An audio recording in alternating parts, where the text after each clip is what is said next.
Hello दोस्तों, आप सभी का आपके अपने channel door step education point पर हार्दिक स्वागत है। उम्मीद है आप सब अच्छे होंगे। अगर आपने अभी तक इस चैनल को सब्सक्राइब नहीं किया है तो इस चैनल को अभी सब्सक्राइब कर लें। आने वाले वीडियोस को मिस ना करने के लिए बेल आइकॉन दबा लें। और दोस्तों, इस वीडियो को अपने दोस्तों के साथ भी जरूर से शेयर करें। तो दोस्तों, आज हम करने वाले हैं लेसन नंबर 2, जो कि हमारी 8th की हिस्ट्री से लिया गया है। हमारी 8th की हिस्ट्री में मॉडर्न इंडिया का लेसन है, तो इसमें हम जो हमारा आधुनिक भारत है उसके बारे में पढ़ेंगे। कल हमने चैप्टर नंबर 1 पढ़ा था, जिसमें हमने ज़्यादा कुछ देखा नहीं था, बस हमने ब्रीफली थोड़ा बहुत देख लिया था, और वो हमारा चैप्टर था वो भी बहुत छोटा था। तो आज का हमारा chapter number 2, from trade to territory the company establish power, की कैसे इन्होंने, जो अंग्रेज आए थे भारत में, व्यापार से कैसे इन्होंने अपना साम्राज्य स्थापित कर लिया, जो अपनी सत्ता थी इन्होंने ये भारत में कैसे स्थापित कर ली, इसकी कहानी हम आज पढ़ेंगे। तो आपको जानने के लिए आज बहुत कुछ है, बहुत कुछ सीखने को मिलेगा, और आपको ये पता लगेगा कि अंग्रेज थे, उन्होंने हम पर राज कैसे स्टार्ट किया था। ठीक है, तो इसमें आपको बहुत सारी चीज़ें सीखने को मिलेंगी। तो आपने हमारे साथ वीडियो के एंड तक बने रहना है, और हम बहुत कुछ यहाँ पर सीखेंगे। तो यहाँ पर आपको पता है कि जो औरंगजेब की मृत्यु हुई थी वो कब हो गई थी, लगभग अगर आप मोटे तौर पर देखें तो वो 1707 में, वो कब हो गई थी, 1707 में औरंगजेब की मृत्यु हो गई थी। ठीक है, और औरंगजेब की मृत्यु होने के बाद तो आपको पता ही है कि जो बाद वाले जो मुगल आए वो इतने ज़्यादा शक्तिशाली थे नहीं। ठीक है ना, तो इसी तरह हमने, अगर आप ध्यान से देखें तो 7th क्लास की हिस्ट्री का जब हमने लास्ट चैप्टर पढ़ा था तो उसमें हमने देखा था कि कैसे आप कह सकते हैं कि जो दूसरे अंग्रेज हुआ करते थे उन्होंने धीरे धीरे जो दूसरे लोग हुआ करते थे उनको दबाना शुरू कर दिया, उनसे लड़ाइयाँ लड़नी शुरू कर दी। तो इसी तरह आप देखते हैं कि वहाँ पर विद्रोह भी काफ़ी शुरू हो गया था। ठीक है, उसमें हमने थोड़ी सी झलक तो देखी थी।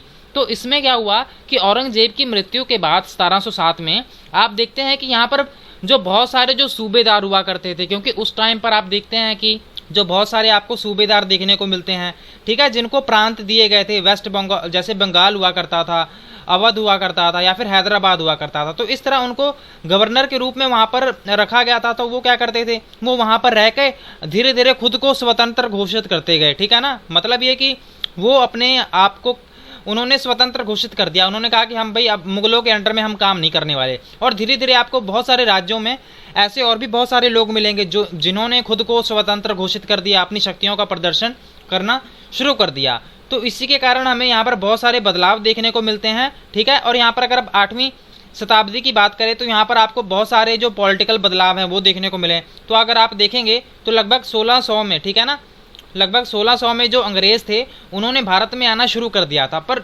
शुरू में तो उन्होंने परमिशन मांगी, अब ऐसा भी कह सकते हैं कि उन्होंने भीख मांगी। ठीक है, रिक्वेस्ट की, जो यहाँ पर आप कह सकते हैं जो भी मुगल राजा हुआ करते थे, ठीक है, जो भी वेस्ट बंगाल में जो भी आप कह सकते हैं मुगल शासक था, उसके सामने इन्होंने कह सकते हैं कि रिक्वेस्ट की कि हमें यहाँ पर आप व्यापार करने का दूसरा दें, इजाज़त दें, ठीक है, फरमान जारी करें, हमें टैक्स फ्री क्या कह सकते हैं कि व्यापार करने दिया जाए। बट ये धीरे धीरे आप देखेंगे कि तो इन्होंने यहाँ पर जो अपनी जो जड़ें थी वो मजबूत करनी शुरू कर दी, और यहाँ पर इन्होंने कहा कि ऐसे दाल नहीं गलने वाली हमारी। इन्होंने फिर जो राजनीतिक सत्ता होती है, ठीक है, जो यहाँ पर भारतीय लोगों में जो आपसी बातें हुआ करती थी, इसमें अंग्रेजों ने दखल अंदाजी करनी शुरू कर दी, और धीरे धीरे जो इनका साम्राज्य था वो बढ़ना शुरू हो गया। ठीक है, अब हम यहाँ पर आपको एक फिगर दिखाई दे रही होगी। ठीक है, यहाँ पर आपको ये जो पिक्चर में दिखाई दे रहे हैं, यह पता है कौन है, ये है बहादुर शाह जफर। ठीक है, बहादुर शाह जफर भी कौन थे, ये आप कह सकते हैं कि मुगलों के ही उत्तराधिकारी थे। तो मुगलों के औरंगजेब की मृत्यु के बाद अगर आप बात करेंगे कि सब जो सबसे शक्तिशाली आप कह सकते हैं जो शासक था,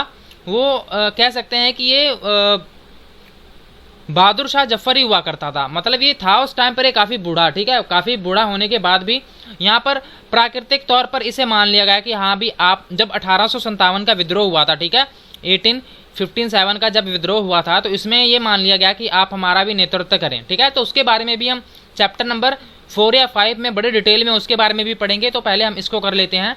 तो यहाँ पर क्या हुआ कि जो मुगल यहाँ पर शासक आपको देखने को मिलते हैं, तो ये बड़े इंपॉर्टेंस रखते थे। तो यहाँ पर बहादुर शाह जफर को जबरन क्या कहा गया कि आप ना इस राज को छोड़ दो। ठीक है, आप इस राज को छोड़ दो, और इनके जो बेटे थे, ठीक है, इनके बेटों को जबरदस्ती इनके सामने ही, ठीक है, गोली मार दी गई। ठीक है, इनके बेटों की हत्या करवा दी गई, जो भी इनके जो बेटे हुआ करते थे, ठीक है, किनके, बहादुर शाह जफर के। तो आपको पता ही है 1857 में जो विद्रोह हुआ था उनमें इनका भी आप कह सकते हैं बड़ा इन्होंने नेतृत्व किया था। तो आपको यहाँ पर एक पिक्चर दिखाई दे रही होगी, ठीक है ना, भारत की, अफ्रीका की, और यहाँ पर आपको दिखाई दे रहा होगा यहाँ पर ऑस्ट्रेलिया भी है। तो यहाँ पर आपको एक रूट दिखाई दे रहा है ब्लैक कलर का, ठीक है। तो यहाँ पर आपको कुछ रूट्स दिखाई दे रहे हैं, ठीक है। तो ये क्या करते थे, जो आप कह सकते हैं कि पुर्तगाली सबसे पहले यहाँ पर भारत में आए थे, ठीक है। अगर हम देखें तो पुर्तगाली कब आए थे, अब देखेंगे तो लगभग 1498 में जो वास्को डी गामा नाम का एक पर्सन हुआ करता था, ठीक है ना। वास्को डी गामा नाम का एक पर्सन हुआ करता था, वो यहाँ से होता हुआ पहले केप ऑफ गुड हॉक जो कि अफ्रीका में है, यहाँ पर पहुंचा। बट इसको ये पता नहीं लग रहा था, ठीक है। यहाँ पर अगर आप थोड़ा सा देखेंगे तो इतिहास में तो इनको ना होड़ सी मची हुई थी। जब इन्होंने भारत के कपड़े वगैरह देखे ना, तो इनमें ना आग लग गई कि इन्होंने कहा ना यार कि हमें तो भारत में जाना पड़ेगा, ईस्ट में तो जाना पड़ेगा। तो जब ये जो पुर्तगाली था यहाँ पर आया केप ऑफ गुड हॉक में, तो इनको पता ही नहीं लग रहा था कि यार हम भारत जाए कैसे, ठीक है। तो यहाँ पर इनको कुछ यात्री मिले जो कि यहाँ से सूरत से आप कह सकते हैं कि यहाँ से यहाँ पर आया करते थे, ठीक है ना। तो इनसे इनकी मुलाकात हुई और धीरे धीरे ये यहाँ पर फिर बाद में ये यहाँ पर आप कह सकते हैं कि भारत में इनका आगमन हो गया था। तो अब हम बात करते हैं अंग्रेजों की, ठीक है। तो अंग्रेज आए थे लगभग 1600 में। तो यहाँ पर ईस्ट इंडिया कंपनी जो थी, ठीक है, ईस्ट इंडिया कंपनी अंग्रेज थे जो, तो यहाँ पर इन्होंने क्या किया था, उस टाइम पर इंग्लैंड में क्वीन एलिजाबेथ का, आप इसको ना नोट्स भी बना सकते हैं, ठीक है। जो मैं आपको बातें बता रहा हूँ बड़ी इंपॉर्टेंट है, आज का लेसन भी बहुत ज़्यादा आपके लिए इंपॉर्टेंट होने वाला है, काफ़ी क्वेश्चन इसमें से यहाँ पर बनते हैं। तो यहाँ पर जो क्वीन एलिजाबेथ वन थी, ठीक है, तो इसके टाइम में एक फरमान जारी किया गया, ठीक है। और उस फरमान में क्या कहा गया, उस फरमान में ये कहा गया कि आपको हम ऐसा कह सकते हैं कि इनको एक एकाधिकार दिया गया, ठीक है, मोनोपोली। अगर आप आज देखें, ठीक है, आज की नहीं, आप थोड़ा सा पीछे ही चले जाएं, क्योंकि आज अगर हम रेलवे की बात करें तो रेलवे में पहले सिर्फ सरकारी कंपनियां ही भाग लिया करती थी। अब चलो, अब सरकार ने उसको भी बेच दिया है, ठीक है। मतलब ये कि अब उसमें प्राइवेट कंपनियां भी भाग ले रही हैं। मतलब ये कि पहले जो रेलवे हुआ करता था उसमें सिर्फ सरकारी कंपनियां ही भाग लेती थी, कोई भी प्राइवेट प्लेयर उसमें नहीं आ सकता था। बट आज ऐसा नहीं है। तो इसी प्रकार से यहाँ पर भी आप ऐसा समझ सकते हैं कि जो अंग्रेज थे, ठीक है, ईस्ट इंडिया कंपनी, ठीक है, जो यूरोप वहाँ से आए थे ब्रिटेन से, तो यहाँ पर इनको एकाधिकार मिल गया कि यहाँ पर आपके यहाँ पर कोई भी कंपनियाँ आएंगी नहीं, आप यहाँ पर जितना मर्जी उतना व्यापार करिए, ठीक है। इनको यहाँ पर फरमान जारी कर दिया गया था। तो ये यहाँ से क्या करते थे, यहाँ से सस्ती चीज़ों को खरीदते थे, ठीक है। कहाँ से, भारत से यहाँ पर जो सस्ती चीज़ें खरीदते थे और यहाँ पर इंग्लैंड में ले आकर यहाँ पर आप ऐसा कह सकते हैं कि यूरोप के बाज़ारों में बड़े ही महंगे रेट पर इनको बेच दिया करते थे। तो ये क्या करते थे, इससे बहुत ज़्यादा भारी मुनाफा इन्होंने कमाना शुरू कर दिया था। यहाँ पर आपको एक टर्म दिखाई दे रही होगी, मर्केंटाइल। ये क्या होता है, ये एक ऐसा बिजनेस एंटरप्राइजेज होता है, एक ऐसा आप कह सकते हैं, इसमें जो मेनली बात करी जाती है प्रॉफिट कमाने के, ठीक है, मुनाफा कमाने की। किससे, कि आप सस्ती दरों पर चीज़ों को खरीदें और उसको ज़्यादा प्राइसों में आप उनको बेचते हैं, ठीक है। बट जब यहाँ पर वो अंग्रेज आए तो उन्होंने देखा कि यहाँ पर जो पुर्तगाली थे, ठीक है, क्योंकि पुर्तगाली तो 1498 में यहाँ पर आ गए थे ना, तो जो वास्को डी गामा नाम का जो पर्सन था, ठीक है, ये पुर्तगाल से आए थे। तो यहाँ पर ऐसा नहीं है कि सिर्फ ये अंग्रेज आने वाले पहले यूरोपीय थे, ठीक है, यहाँ पर और भी काफ़ी लोग यहाँ पर आ चुके थे, ठीक है। अब उनके बारे में भी हम देख लेते हैं। तो यहाँ पर जैसे कि जो पुर्तगाली यहाँ पर पहले से ही थे, तो जब अंग्रेजों ने यहाँ पर देखा कि अच्छा इन्होंने तो पहले से ही अपना कब्जा जमा रखा है, तो इन्होंने सोचा कि भाई इनको ना हटाया जाए कि किसी ना किसी तरह से। तो यहाँ पर अगर हम बात करें 17वीं शताब्दी में, तो 17वीं शताब्दी के शुरुआत में अगर आप देखेंगे तो जो डच हुआ करते थे, ठीक है ना, जो डच हुआ करते थे ये भी यूरोप से ही आए थे, ठीक है, ये यूरोप से आए थे। ये भी इनका भी आप कह सकते हैं कि इन्होंने भी जो इंडियन ओशन की मदद से यहाँ पर पहुँच चुके थे, ठीक है। और यहाँ पर बाद में अगर आप देखेंगे तो वहाँ पर जो फ्रेंच हुआ करते थे, ठीक है, जो फ्रेंच हुआ करते थे वो भी भारत में पहुँच गए थे। कौन कौन यहाँ पर आ गया, पुर्तगाली आ गए, अंग्रेज आ गए, डच आ गए और यहाँ पर फ्रेंच जो हुआ करते थे वो भी यहाँ पर पहुँच गए थे। अब समस्या क्या होने लग गई यहाँ पर इनमें, ठीक है। अगर आप यहाँ एग्जाम्पल से हम बात करते हैं, ठीक है, एग्जाम्पल जैसे कि आप बाज़ार में मान लीजिए कि आप एक बिजनेस पर्सन है, ठीक है, आप कोई भी चीज़ बेच रहे हैं, ठीक है, आपके पास कपड़े का कारोबार है, ठीक है। पहले आप मान के चलिए कि कोई गांव है यहाँ पर, ठीक है, आपके आस पड़ोस में कोई गांव है, तो आपने क्या किया, शहरों से कपड़ा लिया सस्ती दरों पर और आप चले गए गांव में बेचने के लिए, ठीक है ना। तो गांव में बेचने पर आप क्या हुआ, फिर गांव के लोगों ने ये भाई वो कपड़ा देखा नहीं था पहले, ना कोई गाँव का आदमी है वो शहरों में जा सकता है, तो उन्होंने भाई आपसे जो कपड़ा उन्होंने देखा, ठीक है, उसको आपने जितने भी पैसे मांगे तो भाई गांव वालों को तो वो चीज़ अच्छी लगी, उन्होंने तो लेनी है, ठीक है ना। तो कपड़ा लेने के बाद क्या हुआ कि आपको बड़ा मुनाफा होने लग गया, ठीक है। फिर कुछ सालों बाद आपने देखा कि वहाँ पर आपके जैसे और भी 2-4 व्यापारी वहाँ पर आ गए हैं, ठीक है, आपके जैसे और भी बिजनेसमैन हैं वो भी वहाँ पर आकर कपड़ा बेच रहे हैं, ठीक है, जो भी आप कह सकते हैं। तो उसके बाद आपको क्या लगता है कि आपका मुनाफा होगा कि नहीं होगा, ठीक है। मुनाफा बेशक होगा, बट आपका जो मुनाफा होगा वो धीरे धीरे कम हो जाएगा, ठीक है, क्योंकि वो जो आपका शेयर होगा वो जो बाकी व्यापारी होंगे उनमें वो डिवाइड हो जाएगा, ठीक है ना। तो यही सेम समस्या इन लोगों में भी आने लग गई। वैसे अगर हम बेसिकली देखें तो ये लोग थे यहाँ पर जो भारत से जो चीज़ें लेकर जाया करते थे, वो चीज़ें थी कौन कौन सी, ठीक है। तो यहाँ पर देख लेते हैं। तो यूरोप में मेन यूरोप के जो लोग थे वो भारतीय चीज़ों के दीवाने हो गए थे। कौन कौन सी चीज़ें थी, जैसे कि पेपर हो गया, ठीक है। पेपर क्या होता है, जो काली मिर्च होगी, क्लोव्स हो गया, कार्डमम हो गया, जैसे कि जो इलायची होती है, ठीक है, इलायची। और यहाँ पर आप कह सकते हैं कि जो ये लौंग होती है, लौंग, और वो जो आपने सौंठ सुना होगा, ठीक है, उसको यहाँ पर दालचीनी जो होती है ना, अपने दालचीनी, सिनामोन दालचीनी होती है। अगर हम कार्डामोम की बात करें तो ये होते हैं दूसरे इलायची, ठीक है। और क्लोव्स की बात करें तो ये होती है लौंग। लौंग तो आपने जरूर सुनी होगी, ठीक है ना। ये सारे मसाले हैं, ठीक है। पेपर होगी, काली मिर्च। तो ये इन सभी चीज़ों की बड़ी डिमांड थी यूरोप में, ठीक है ना। तो ये वहाँ पर अपनी जो डिशें हुआ करती थी, जो भी वो खाना बनाया करते थे, उनमें इन सभी चीज़ों का इस्तेमाल बहुत ज़्यादा किया जाता था, ठीक है। तो वो लोग इन चीज़ों को बड़ा ही पसंद करने लग गए थे। और इन चीज़ों को जो यूरोपीय थे वो यहाँ पर ले जाकर बड़े ही ज़्यादा आप कह सकते हैं कि रुपयों में बेचना शुरू कर दिया था उन्होंने। रुपये नहीं, डॉलर, जो भी वहाँ पे की उनकी करेंसी हुआ करती थी, तो उसको वहाँ पर बेचना शुरू कर दिया था। बट यहाँ पर क्या हुआ कि यहाँ पर इनको बहुत सारे कंपटीटर देखने को मिल गए, ठीक है। क्यों कंपटीटर कैसे देखने को मिल गए, तो आपने यहाँ पर देखा कि यहाँ पर पुर्तगाली भी आपको देखने को मिल रहे थे, डच भी थे, फ्रेंच भी थे, और ईस्ट इंडिया कंपनी भी थी। तो ईस्ट इंडिया कंपनी ने क्या सोचा कि ईस्ट इंडिया कंपनी ने कहा कि अगर यार हमें यहाँ पर अगर मुनाफा कमाना है, क्योंकि अगर वो चार, क्योंकि वहाँ पर कंपटीटर हो गए थे, ठीक है ना। तो चार कंपटीटर होने के कारण ये यूरोपियन बाज़ारों में आप कह सकते हैं कि ये जो चीज़ें यहाँ से लेकर जाते थे, क्योंकि भारतीय बाज़ारों में उन चीज़ों की जो प्राइजेज़ हैं वो बढ़ने लग गए, ठीक है ना। तो इन चीज़ों के जो प्राइजेज़ थे, जो भी आप कह सकते हैं पेपर, क्लोव, कार्डामम, सिनामोन, ठीक है, इनके प्राइजेस बढ़ने के कारण ये यूरोपियन जो बाजार थे, ठीक है, उनमें भी अब कितना महंगा बेचेंगे, ठीक है ना। अब कोई लिमिट तो होती है ना कि कोई भी अगर चीज़ बेचनी है तो उसको इतनी लिमिट में ही बेचा जा सकता है, इतनी महंगी भी बेचनी हो तो कोई उसकी लिमिट होती है।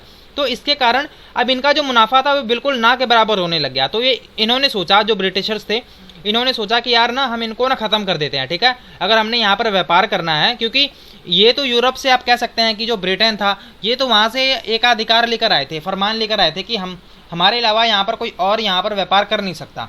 बट यहाँ पर और भी बहुत सारे प्रतिद्वंदी थे, ठीक है। तो इन्होंने यहाँ पर जो उनके जहाज हुआ करते थे उनको डुबा दिया कभी, और कभी यहाँ पर ब्लॉक कर दिया, कभी यहाँ पर कोई और काम कर दिया, इन्होंने कभी सप्लाई रोक दी। तो इस तरह के जो पैतरे थे ये अपनाते रहते थे। कौन? ये जो अंग्रेज हुआ करते थे। और धीरे धीरे जो दूसरे ईस्ट इंडिया कंपनी थी, जो दूसरी और भी कंपनियां हुआ करती थी, फ्रेंच हो गए, डच हो गए, या फिर पुर्तगाली हो गए, तो इन्होंने भी आप कह सकते हैं स्कीमें लगानी शुरू कर दी, ठीक है। इनकी स्कीमों के कारण, ठीक है, इन सभी लोगों को नुकसान होने लग गया था। तो यहाँ पर जो ईस्ट इंडिया कंपनी थी वो आपको पता है कि लास्ट तक यही टिक पाई थी। तो हम इसके बारे में ही बेसिकली बात करेंगे। जैसा कि आप जानते हैं कि इन्होंने ही हम पर ज़्यादा राज किया था, तो इन्होंने ये कैसे कैसे ये काम किए सारे, तो इनके बारे में भी हम देख लेते हैं। तो सबसे पहले हम फरमान देख लेते हैं। फरमान होता क्या है? फरमान का वैसे अभी हमने देख ही लिया था कि एक शाही, ऐसे कह सकते हैं, एक ऑर्डर होता है, ठीक है, शाही आदेश होता है जिसकी पालना करते हैं ये लोग। तो यहाँ पर जो अंग्रेज थे, तो अंग्रेज आपको पता है कि 1600 में इनका आगमन हो गया था भारत में, ठीक है। तो इन्होंने, आप कह सकते हैं कि इन्होंने जो अपनी फर्स्ट फैक्ट्री थी, ठीक है, फर्स्ट फैक्ट्री को 1651 में, ठीक है, 1651 में हुगली नदी के किनारे बंगाल में, ठीक है, हुगली नदी के किनारे बंगाल में, आप इनको लिख जरूर लें, ठीक है, ये बहुत ही इंपॉर्टेंट है। तो इसको यहाँ पर इन्होंने स्थापित कर लिया था। कहाँ पर? हुगली नदी के किनारे 1651 में। अब यहाँ पर जो कंपनी थी ये स्थापित करने के बाद, ठीक है, इनको यहाँ पर फैक्टर्स कहा जाने लगा, ठीक है।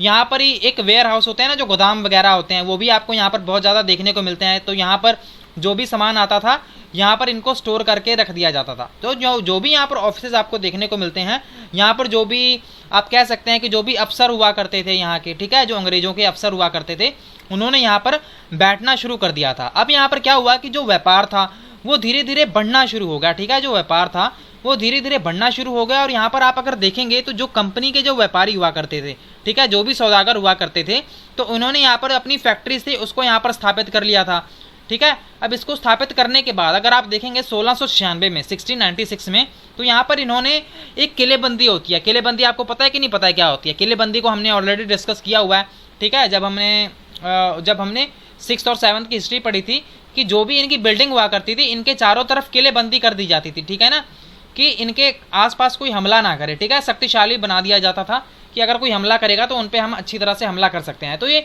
इन्होंने किलेबंदी शुरू कर दी थी, ठीक है। बट यहाँ पर अगर आप देखें 2 साल बाद, तो इन्होंने क्या किया कि इन्होंने रिश्वत देकर जो मुगल यहाँ पर ऑफिसर्स हुआ करते थे, जो मुगलों में आपको जो भी वहाँ पर आपको लोग देखने को मिल जाते थे, जो कि उनके राज दरबार में काम किया करते थे। तो इनको उन्होंने क्या किया, उन्होंने रिश्वत देनी शुरू कर दी। और रिश्वत देने के बाद यहाँ पर आप कह सकते हैं कि जो भी कंपनी के जो लोग थे उनको जमींदारी दे दी गई। ठीक है, 3 गांव की यहाँ पर इनको जमींदारी मिल गई। ठीक है, मतलब ये कि इनको 3 गांव मिल गए। ठीक है, इनकी जमींदारी यहाँ पर इनको मिल गई थी। किनके द्वारा? मुगलों को इन्होंने रिश्वत वगैरह दे दी। ठीक है, तो इसी तरह इनके ऑप्शन से उन्होंने कहा ठीक है कोई बात नहीं, आप यहाँ से ज़मीनें ले लो। इसके बाद क्या हुआ, आप कलकत्ता, तो यहाँ पर एक one of this was Kolkata. ठीक है, यहाँ पर एक कलिकता नाम की एक जगह थी, बाद में इसका नाम बदल कर कैलकटा या फिर कोलकाता, आज का नाम आपको पता ही है कोलकाता कहा जाता है।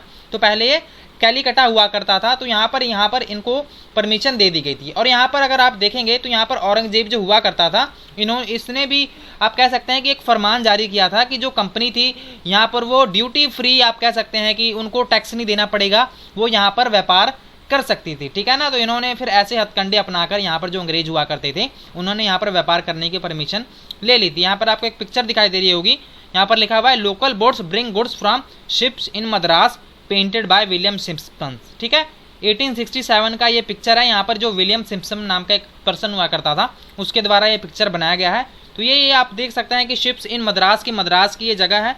यहाँ पर जो बोट्स हुआ करती थी इनमें सामान भर भर कर यहाँ पर लाया जाता था। ठीक है ना, तो यहाँ पर अगर आप देखेंगे तो जो कंपनी थी, ठीक है, ईस्ट इंडिया कंपनी, इसने और क्या काम करने की कोशिश की कि ये जो एक विशेषाधिकार होते हैं ना, जो प्रिविलेजेस होते हैं, ठीक है, इनको इन्होंने एक मैनिपुलेट करने की कोशिश की। कैसे की? क्योंकि आपको पता है कि अभी हमने देखा कि जो औरंगजेब था उसने एक फरमान जारी किया था कि आपको ड्यूटी फ्री टैक्स दिया जाता है। ठीक है, कि आप भाई जैसे मर्जी व्यापार करें, हमें कोई समस्या नहीं है। बट अगर आप ध्यान से देखें तो ये जो फरमान था, ये आप कह सकते हैं कि जो विशेषाधिकार दिया गया था ये कंपनी को दिया गया था। ठीक है, बट कंपनी के जो लोग थे, ठीक है, कंपनी के लोग तो प्राइवेट है ना, तो उनके जो ऑफिशियल्स हुआ करते थे जो, वो भी अपने, आप कह सकते हैं कि अपने लेवल पर इन्होंने प्राइवेटली ड्यूटी फ्री, आप कह सकते हैं कि जो आप व्यापार था वो इन्होंने करना शुरू कर दिया। जब इनसे टैक्स मांगा गया कि हाँ भी आप तो प्राइवेट पर्सन हो, भी आप ऐसे ना करो, आप हमें टैक्स दो, कर दो, तो इन्होंने मना कर दिया अभी साफ कि हम नहीं देने वाले। ठीक है, तो इन टैक्स ना देने की वजह से जो बंगाल था, इनको यहाँ पर बहुत ज़्यादा पैसे का नुकसान होने लग गया। ठीक है, पैसे का नुकसान, अब ऑब्वियस सी बात है कि अगर आपके पास पैसा ही नहीं है, अगर हम ही सरकार को यहाँ पर जो भी प्रेजेंट में गवर्नमेंट है, गवर्नमेंट ऑफ इंडिया है, अगर हम इनको टैक्स देंगे ही नहीं, टैक्स से चोरी करते रहेंगे, तो फिर ये देश कैसे चलाएंगे। ठीक है, अगर आप देखेंगे तो पुलिस हो गई, जो भी यहाँ पर आपका डिफेंस हो गया, एजुकेशन हो गया, ठीक है, बैंकिंग हो गया, हॉस्पिटल्स हो गए, तो इन सभी को चलाने का काम कौन कर रहा है? सरकार कर रही है। तो इन सभी कामों को अगर आप टैक्स के रूप में अगर आप पैसे देंगे ही नहीं, तो ये जो सारी चीज़ें हैं इनको चलाया कैसे जाएगा। ठीक है, आप भी थोड़ा सा समझ सकते हैं। तो यहाँ पर उस टाइम पर जो नवाब हुआ करता था बंगाल का, वो कौन था? मुर्शिद कुली खां था। ठीक है, मुर्शिद कुली खां था। तो इन्होंने ये कहा है कि इतना अगर नुकसान हो रहा है वहाँ का, तो जो मुर्शिद कुली खां था वो विरोध करता क्यों ना। ठीक है, तो एक ना एक टाइम पर तो आप एकदम से, आप कह सकते हैं कि तंग आ जाएंगे और आप क्या करेंगे, आप इनका विरोध करना शुरू कर देंगे। तो यहाँ पर आपको एक रॉबर्ट क्लाइव की यहाँ पर पिक्चर दिखाई दे रही होगी।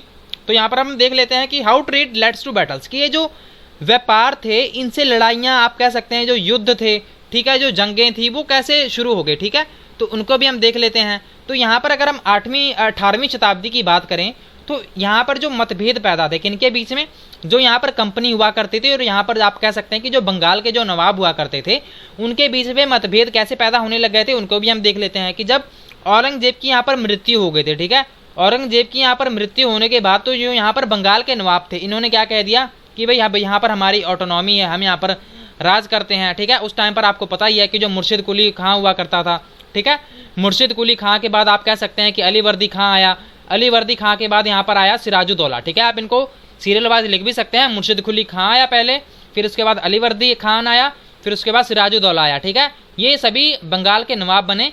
तो यहाँ पर each of them was a strong ruler, कि सभी आप कह सकते हैं कि सभी स्ट्रॉन्ग रूलर हुआ करते थे, कि सभी यहाँ पर आपको जो भी शासक देखने को मिलते हैं, जिन भी अभी तीनों नामों को हमने देखा, मुर्शिद कुली खां, अली वर्दी खां और सिराजुद्दौला, ये तीनों बहुत ही ज़्यादा शक्तिशाली हुआ करते थे। तो इनमें क्या हुआ कि इन्होंने ना जो कंपनी हुआ करती थी, ठीक है, इन्होंने कंपनी को मना कर दिया कि भाई जो भी अंग्रेजी कंपनी थी इनको मना कर दिया भी आप जो कुछ मर्जी करो, हम आपको जो रियायत है, रियायत आपको पता है ना कि जो टैक्स में छूट है वो नहीं हमको देने वाले, आपको हम नहीं देने वाले, आप जो करना है आप करो, हम नहीं ऐसा कुछ करेंगे। ठीक है, तो इन्होंने क्या कहा, ये ना जो कंपनी थी इन्होंने भी परमिशन मांगी कि भाई आप हमें ना यहाँ पर जो सिक्के बनाने का काम है आप वो भी, उसकी भी हमें परमिशन दे दो।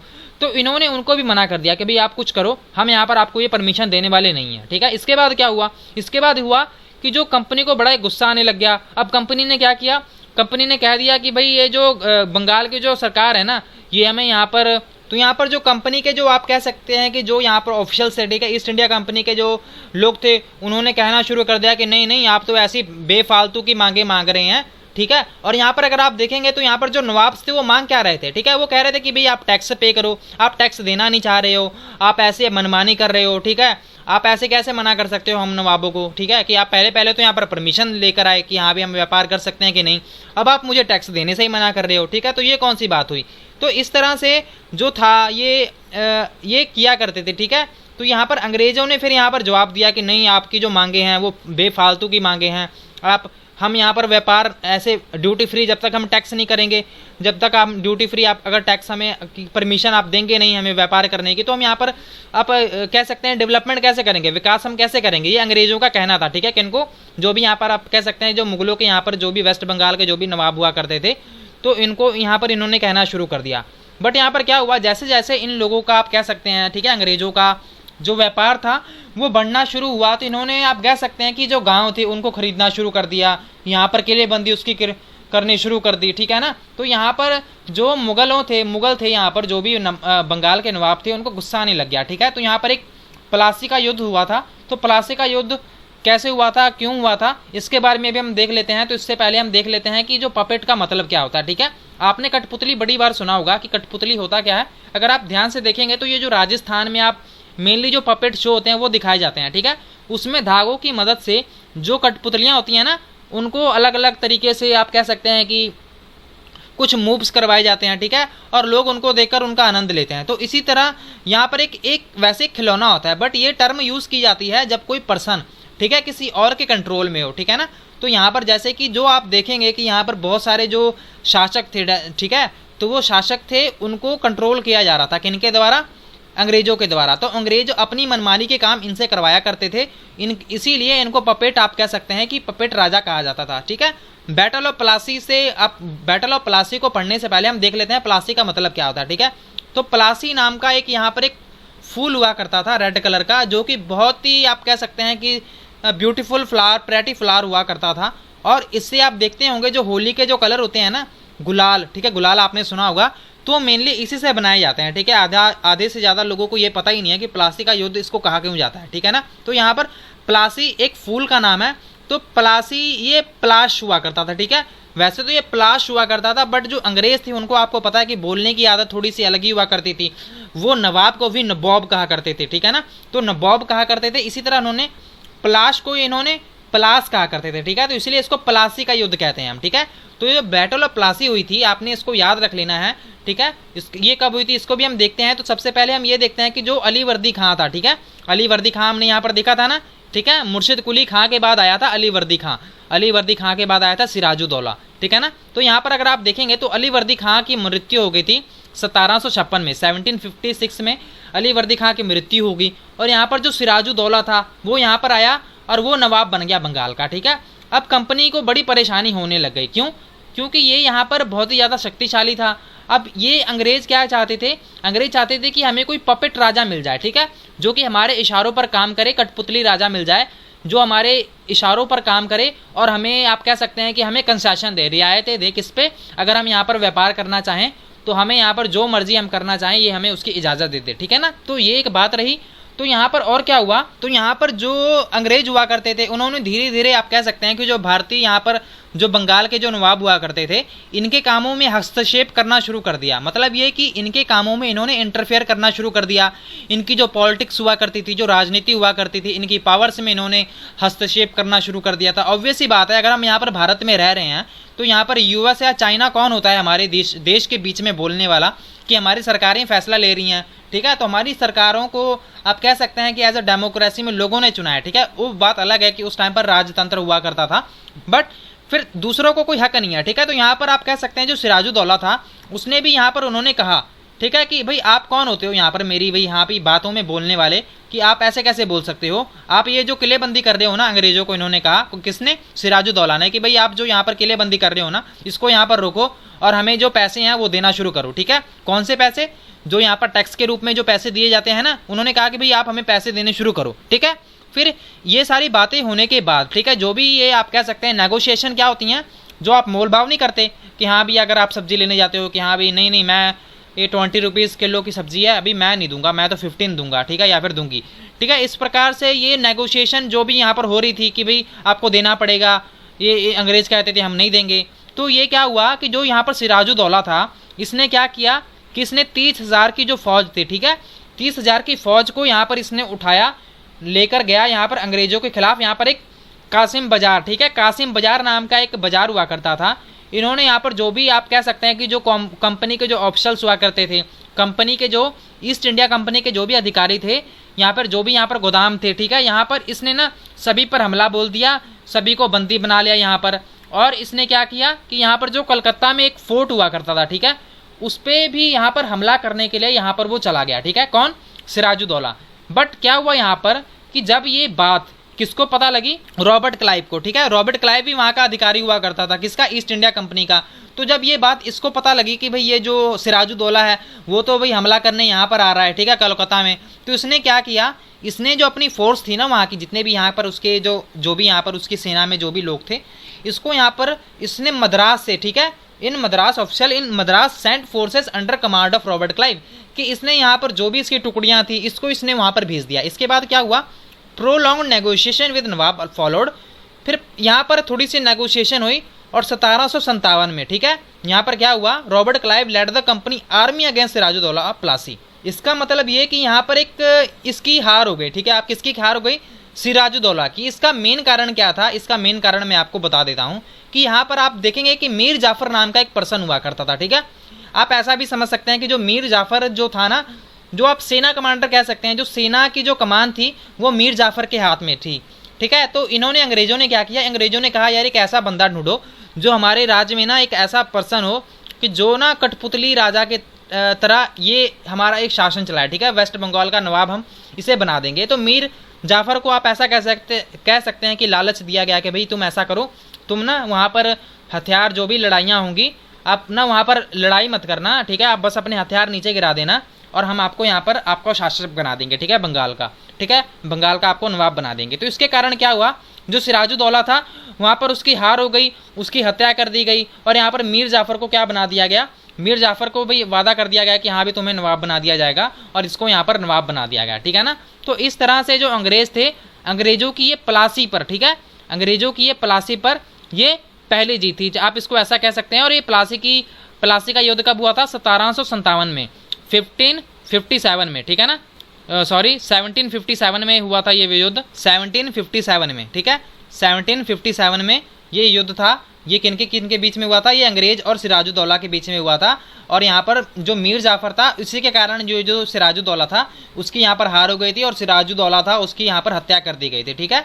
तो यहाँ पर आप कह सकते हैं जो कठपुतली जो नवाब था वो किसको बना दिया गया था, अब मीर जाफर को यहाँ पर बना दिया गया था, ठीक है ना। तो यहाँ पर आप कह सकते हैं जो बैटल ऑफ प्लासी था, इसलिए ये बहुत ज़्यादा फेमस है क्योंकि ये अंग्रेज़ों की आप कह सकते हैं कि सबसे पहली जीत थी, ठीक है ना, ये अंग्रेज़ों की यहाँ पर सबसे पहली जीत थी। तो यहाँ पर अब अगर आप देखेंगे कि एक नवाब की कंप्लेंट यहाँ पर बताई गई है, ठीक है, मतलब ये कि जो नवाब हुआ करते थे 1733 की बात है, नवाब ऑफ बंगाल यहाँ पर क्या कहते हैं, ठीक है। तो ये यहाँ पर कहते हैं कि यार ये पहले अंग्रेज आए हमारे भारत में, सबसे पहले तो इन्होंने भाई रिक्वेस्ट की, भाई हम्बल मैनर में रिक्वेस्ट की कि भाई हमें यहाँ पर थोड़ी सी जगह मिल सकती है कि हम यहाँ पर अपनी फैक्ट्री खोलना चाहते हैं, हम यहाँ पर व्यापार करना चाहते हैं। और धीरे धीरे कैसे इन्होंने यहाँ पर किलेबंदी कर ली और यहाँ पर अपना जो शासन था इसको यहाँ पर कब्जा कर लिया, यहाँ पर इन्होंने हमारी जगह थी इनको हड़प ली और यहाँ पर कैसे ये व्यापार इन्होंने करते करते व्यापार की आड़ में इन्होंने हमारे देश पर कब्जा कर लिया। तो ये यहाँ पर जो नवाब थे वो ऐसी बातें यहाँ पर कह रहे हैं। तो अब यहाँ पर अब हम नेक्स्ट बात देख लेते हैं कि अब क्या हुआ कि जब प्लासी का जब युद्ध हो गया, ठीक है, तो सिराजुद्दौला था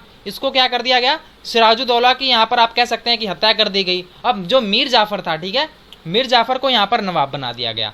अब यहाँ पर क्या हुआ, अभी भी जो कंपनी थी, ठीक है, अब आप सोचेंगे कि अगर ये कंपनी इतना कुछ कर सकती थी तो कंपनी खुद ही क्यों नहीं वहाँ पर आप कह सकते हैं कि नवाब बन गई, ठीक है ना, वहाँ पर उन्होंने शासन करना इन्होंने खुद ही क्यों नहीं स्टार्ट कर दिया, क्योंकि यहाँ पर कंपनी यहाँ पर वैसे करने क्या आई थी, कंपनी तो यहाँ पर व्यापार करने आई थी ना। तो यहाँ पर अगर कठपुतली राजा बनाने के बाद भी अगर इनका शासन प्रशासन इनका व्यापार है वो अच्छे ढंग से चल रहा है तो इनको ज़रूरत भी क्या थी, ठीक है, वहाँ पर राज करने के लिए। तो ये एक बात रही। और यहाँ पर इससे क्या हुआ कि यहाँ पर अब इन्होंने क्या किया कि बहुत सारी जो ज़मीनें थी, इनकी जो प्रिविलेजेस हैं, ठीक है, वो इन्होंने हासिल कर ली, कि इन्होंने बहुत सारी जगहों को अपने आप ले लिया, ठीक है। क्योंकि यहाँ पर जो नवाब हुआ करते थे, जैसे कि जो मीर जाफ़र था, ठीक है, वो तो पपेट नवाब था ना, कि जो पपेट नवाब था, तो पपेट नवाब के अंडर जो भी वो अंग्रेज कहा करते थे, इनको मानना पड़ता था, ठीक है। ऑब्वियस सी बात है, अभी उन्होंने बनाया है तो इसको मानना ही पड़ेगा। तो बट वहाँ की अगर आप सत्ता में देखेंगे, तो यहाँ पर अगर लोग देखेंगे तो ठीक है, जो भी इसके प्रजा में जो लोग होंगे, किसके, जैसे कि मीर जाफ़र को वहाँ पर नवाब बना दिया गया था, ठीक है ना। तो मीर जाफ़र के राजा बनने के बाद, नवाब बनने के बाद, वहाँ के जो लोग होंगे वो खुश नहीं होंगे उससे, ठीक है। तो वो कहेंगे यार ये क्या है, पपेट राजा बना हुआ है। तो कभी कभार जो पपेट राजा हुआ करते थे, पपेट नवाब हुआ करते थे, उनको कभी कभी अंग्रेजों के खिलाफ भी जाना पड़ता था, ठीक है ना, क्योंकि वो उनके रिस्पेक्ट का सवाल आ जाता था, ठीक है।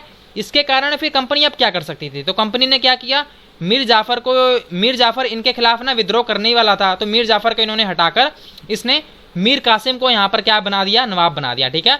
अब मीर जाफ़र को हटाकर इन्होंने मीर कासिम को यहाँ पर नवाब बना दिया। अब मीर कासिम भी यहाँ पर शिकायतें करने लग गया कि भाई आप ऐसा कर रहे हो, आप ऐसा कर रहे हो। तो यहाँ पर आपको पता होना चाहिए कि 1764 में बक्सर का युद्ध हुआ था, ठीक है ना, इसमें मीर कासिम की यहाँ पर हार हो गई थी, ठीक है। तो यहाँ पर मीर कासिम ने क्या किया, मीर कासिम ने भी विद्रोह कर दिया एक टाइम पर आकर, क्योंकि भाई वो भी कितना टाइम उनकी सुनेगा। तो मीर कासिम पर इन्होंने यहाँ पर, मीर कासिम ज़्यादा टाइम तक टिका नहीं, ठीक है, इनकी कठपुतली राजा बना नहीं वो, और 1764 में इसने विद्रोह कर दिया और इसको बाद में यहाँ से निकाल दिया गया, ठीक है। और इसके बाद फिर मीर जाफ़र को यहाँ पर आप कह सकते हैं कि जो आप शासक था बंगाल का, जो आप कह सकते हैं नवाब था, उसको फिर बना दिया गया। अब यहाँ पर क्या बात हो गई, अब यहाँ पर इसको 5 लाख रुपए हर महीने किनको देने पड़ेंगे, कंपनी को देने पड़ेंगे। कंपनी को क्यों देने पड़ेंगे, कंपनी कहती थी कि भाई हमें यहाँ पर जंग लड़ने के लिए, ठीक है, हमें यहाँ पर जो हमारे जो भी यहाँ पर लोग हैं, हमें व्यापार करने के लिए और भी हमारे बहुत सारे खर्चे हैं, इसको खर्चे को पूरा करने के लिए आप हमें पैसे दो, ठीक है। अब आप सोचिए थोड़ा सा कि पहले कंपनी के जो वहाँ पर लोग आए थे, वो पहले व्यापार की परमिशन लेने आए थे, ठीक है ना। अब धीरे धीरे इन्होंने यहाँ पर कब्जा ही करना शुरू कर दिया, ठीक है। अब ये तो यहाँ के शासक से ही पैसे इन्होंने मांगने शुरू कर दिए हैं। अब यहाँ पर क्या हुआ कि जब मीर जाफ़र की यहाँ पर मृत्यु हो जाती है, कब हो जाती है, 1765 में।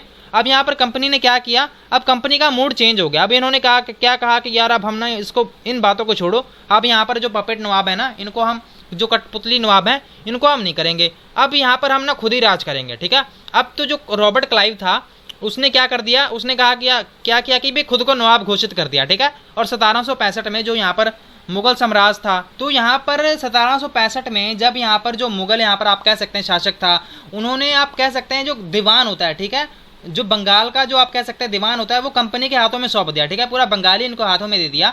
अब इससे क्या हुआ कि जो पहले यहाँ पर आप कह सकते हैं जो अंग्रेज हुआ करते थे, अब अंग्रेजों की सबसे मुश्किल समस्या थी वो हल हो गई थी। अब कैसे, आप पूछेंगे कैसे हल हो गई, तो यहाँ पर अगर आप 18वीं शताब्दी में देखेंगे, तो जब यहाँ पर व्यापार किया जाता था, ठीक है, तो व्यापार करने के लिए जो ब्रिटेन के जो लोग हुआ करते थे, अंग्रेज हुआ करते थे, वो यहाँ से चीज़ों को खरीदने के लिए सोना लाया करते थे, ठीक है। अब यहाँ पर जो सोना चांदी था वो पहले वो ब्रिटेन से मंगाया करते थे, ठीक है, बट अब इनको दीवानी के जो राइट्स थे वो यहाँ पर मिल गए। मतलब ये कि अब ये यहाँ के लोगों से कर इकट्ठा करेंगे। अब मतलब ये दूसरे शब्दों में आप समझे तो यहाँ पर अगर लोगों से ये पैसा लेंगे और यहीं पर इनको खर्च कर देंगे, ठीक है। तो इनकी कंपनी में जो भी यहाँ पर इनको जो भी खर्चे की लोड इनको ज़रूरत है, ठीक है, वो इन्हीं जगहों से, भारत से ही लेंगे, ठीक है, क्योंकि इनको दीवानी राइट्स मिल गए थे, यहाँ पर भारत से वो कर इकट्ठा कर सकते थे।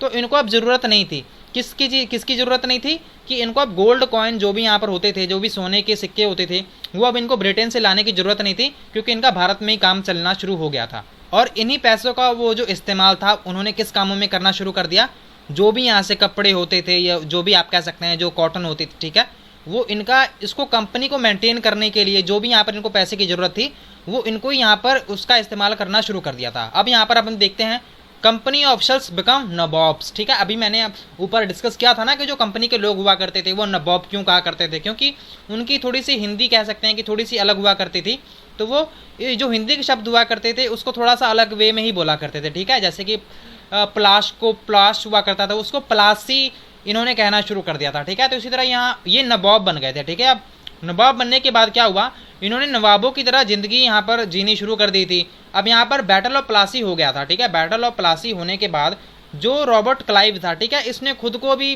बड़ा ही महान समझने लग गया था। तो इस टाइम पर ये क्या देखता था खुद को, अब आप देखेंगे कि ये जब 1743 में 1743 में ये मद्रास आया था, ठीक है, कहाँ से, इंग्लैंड से। चेन्नई आपको पता ही है, उस टाइम पर इसका मद्रास हुआ करता था नाम। तो ये उस टाइम पर ये 18 साल का था, ठीक है ना। और जब ये 1767 में, ठीक है, 1767 में, मतलब इतने टाइम इसने भारत में यहाँ पर एज अ गवर्नर, जो भी आप कह सकते हैं, वो ये बनकर रहा। तो यहाँ पर इसने, यहाँ पर आपको दिखाई दे रहा है ना, 4,11,002, ठीक है, 4,01,102 पौंड, ये इतने यहाँ पर आप कह सकते हैं कि पौंड बनाकर भारत से गया था। अगर मैं इसको कन्वर्ट करूँ किस में, इंडियन रुपीज़ में, तो ये लगभग मोटे तौर पर 3,75,00,000 रुपए बन जाएंगे, ठीक है। 3,75,00,000 किस टाइम पर ये बात हो रही है, 1767 की बात हो रही है। अगर आप आज के टाइम में पर भी देखें, ठीक है, तो 4 करोड़ बहुत ज़्यादा होते हैं, और ये फिर भी बात हो रही है 1767 की, ठीक है, 1767 की। तो उस टाइम पर ये इतने ज़्यादा पैसे भारत से ले गया था। बट आपको ये भी पता होना चाहिए कि बाद में जितने भी गवर्नर जनरल बने यहाँ पर वो इतने पैसे कभी भी इकट्ठे कर नहीं पाए, ठीक है। तो जब इसको गवर्नर ऑफ बंगाल जब बनाया गया था 1764 में, 1764 में, तो इसको यहाँ पर क्यों बनाया गया था, इसको यहाँ पर बनाया गया था कि जो भी भ्रष्टाचार होता है ना कंपनी में, तुमने उसको ख़त्म करना है, ठीक है। तो आप थोड़ा सा यहाँ पर ध्यान से देखना कि इसको यहाँ पर अपॉइंट किया गया था किस लिए। इसको यहाँ पर अपॉइंट किया गया था कि तुमने इस कंपनी से जो भ्रष्टाचार है इसको ख़त्म करना है। अगर आप ध्यान से देखेंगे तो 1772 में एक ब्रिटिश पार्लियामेंट में इसको खुद पर ही आप कह सकते हैं कि भ्रष्टाचार के इल्ज़ाम लग गए थे, ठीक है। तो आप खुद ही सोचिए कि 3,75,00,000 रुपए, मतलब कि 4 लाख आप समझ लीजिए कि 4 लाख जो आप पौंड है इसने यहाँ पर इसने बना लिए थे, ठीक है। इतने ये पैसे ये ले गया था वहाँ पर इंग्लैंड में। तो यहाँ पर अगर हम थोड़ा सा देखें तो यहाँ पर बहुत सारे जो कंपनी के जो ऑफिसर्स थे, अब सभी ऐसे नहीं थे, ठीक है, कुछ यहाँ पर आम परिवारों से भी आते थे। तो उनका यही मेन मकसद हुआ करता था कि भाई थोड़ी बहुत यहाँ पर हमें पैसे मिल जाएं तो हम यहाँ पर ब्रिटिश में जाकर, ठीक है, वहाँ पर जाकर हम जो अपनी ज़िंदगी है वो चैन से जी सकें। तो यहाँ पर आपको ये बात भी देखने को मिलती है। अब हम देख लेते हैं कि कंपनी रूल एक्सपांड, कि कैसे कैसे जो धीरे धीरे जो कंपनी का रोल था वो एक्सपांड होता गया, कैसे कैसे इनका जो राज था वो बढ़ता गया, इनके बारे में भी हम डिस्कस कर लेते हैं। तो यहाँ पर अगर हम देखते हैं, if we analyse the process of annexation of Indian states by the East India Company from 1757 to 1857। तो आपको पता ही है कि 1857 में, 1857 में क्या हो गया था कि विद्रोह कर दिया गया था, ठीक है। आपको पता ही है कि 1857 की क्रांति, तो इसमें इसको सिपाही म्यूटनी भी कहा जाता है। तो उसके बीच बीच में आप जो यहाँ पर बदलाव देखने को मिले उनके बारे में भी हम देख लेते हैं कि कैसे कैसे यहाँ पर बदलाव देखने को मिले हैं। तो यहाँ पर जब बक्सर के युद्ध के बाद, बक्सर का युद्ध कब हुआ था, 1764 में, तो कंपनी ने यहाँ पर रेजिडेंट हुआ करते थे, ठीक है, रेजिडेंट वो इन्होंने यहाँ पर तैनात कर दिया, ठीक है। रेजिडेंट्स कौन हुआ करते थे, जैसे कि आप गवर्नर होते हैं ना, जैसे आज आप भारत में देख सकते हैं, उस टाइप के ही आप कह सकते हैं कि गवर्नर, अगर वहाँ का राजा कोई, जैसे कि आज मान लीजिए कि जो सीएम होते हैं, ठीक है, सीएम अगर कोई काम ना करें, ठीक है, तो क्या करते हैं जो गवर्नर होते हैं, ठीक है, अगर वो कोई रूल को फॉलो ना करें तो गवर्नर उनको गाइड करते हैं या फिर उनको बोलते हैं, रोकते हैं कि भी आप ऐसा कर नहीं सकते। तो यहाँ पर आप ऐसा कह सकते हैं जो रेजिडेंट हुआ करते थे वो सभी आप जहाँ जहाँ ब्रिटिशर्स का राज था वहाँ पर उन्होंने तैनात कर दिया। मतलब ये कि सभी राजा के अंडर यहाँ पर रेजिडेंट होंगे, और रेजिडेंट की जॉब क्या होगी कि जो भी वहाँ पर जो फैसले लिए जाते हैं, ठीक है, जो राजनीतिक फैसले हों या फिर जो कमर्शियल फैसले होते हैं, ठीक है, तो उनमें इनका जो हस्तक्षेप करने का काम था वो किनका था, वो ये लोग करेंगे, ठीक है ना। तो ये बात आपको देखने को मिलती है। और यहाँ पर जो कंपनी के जो ऑफिशियल्स हुआ करते थे, ठीक है, तो वो क्या करते थे, वो इनके कामों में लगातार इंटरफेयर करते रहते थे। और धीरे धीरे आपको देखने को मिलता है कि ये जो लोग हुआ करते थे वो धीरे धीरे भी अगर वो बात ना करें, ठीक है, तो यहाँ पर उनके साथ भी कह सकते हैं कि उनके राज्य को हड़प लिया करते थे, ठीक है। कैसे, अभी हम वो देख लेते हैं। तो यहाँ पर एक सहायक संधि हुआ करती थी, ठीक है, जिसको हम इंग्लिश में सब्सिडरी अलायंस कहते हैं, ठीक है। सब्सिडरी अलायंस नाम की एक बात होती थी, इसको यहाँ पर जो रेजिडेंट्स थे उनको इन्होंने लागू करवाया था। तो इसके अंडर होता क्या था, इसके अंडर ये होता था कि जो यहाँ पर राजा है, ठीक है, जो भी ऑफिशियल्स है, जो भी शासक है वहाँ का, तो उसको अपनी सेना रखने का अधिकार नहीं होता था, ठीक है। मतलब ये कि वहाँ पर वो सेना रख नहीं सकते, सेना रखेंगे नहीं तो क्या होगा, अंग्रेज कहेंगे यार हम यहाँ पर हम अपनी आपको सेना देंगे, ठीक है। आपको जैसे कि उन्होंने अपने बातों में इनको फंसा लिया, उन्होंने कहा यार आपको क्या ज़रूरत है सेना रखने की, आप ऐसा करिए हम आपको सेना देंगे, आप हमें ना बस पैसे दे दो, ठीक है।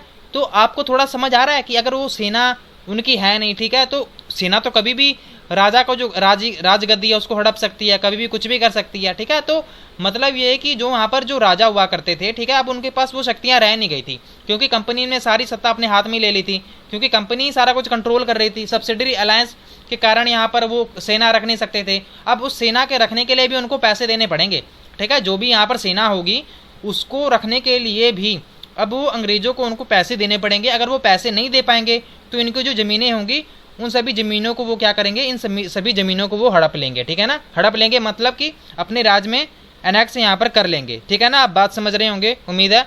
और यहाँ पर फिर क्या हुआ, तो यहाँ पर आपको पता है तो जो रिचर्ड वेल्सली हुआ करता था, एक गवर्नर हुआ करता था, ठीक है।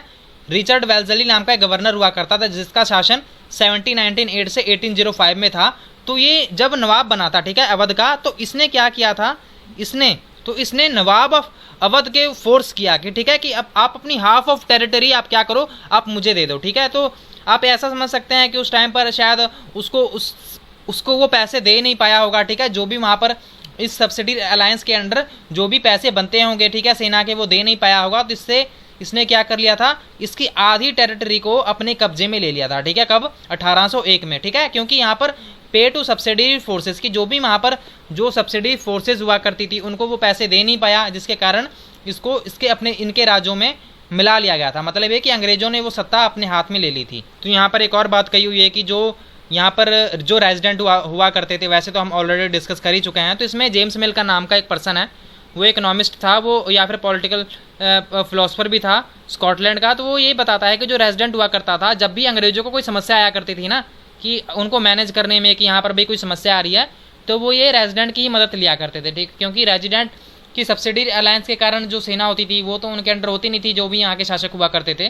तो ये भी आपको यहाँ पर देखने को मिलता है। अब हम यहाँ पर बात करेंगे टीपू सुल्तान के, ठीक है, द टाइगर ऑफ मैसूर, ठीक है। टाइगर ऑफ मैसूर की हम बात कर लेते हैं।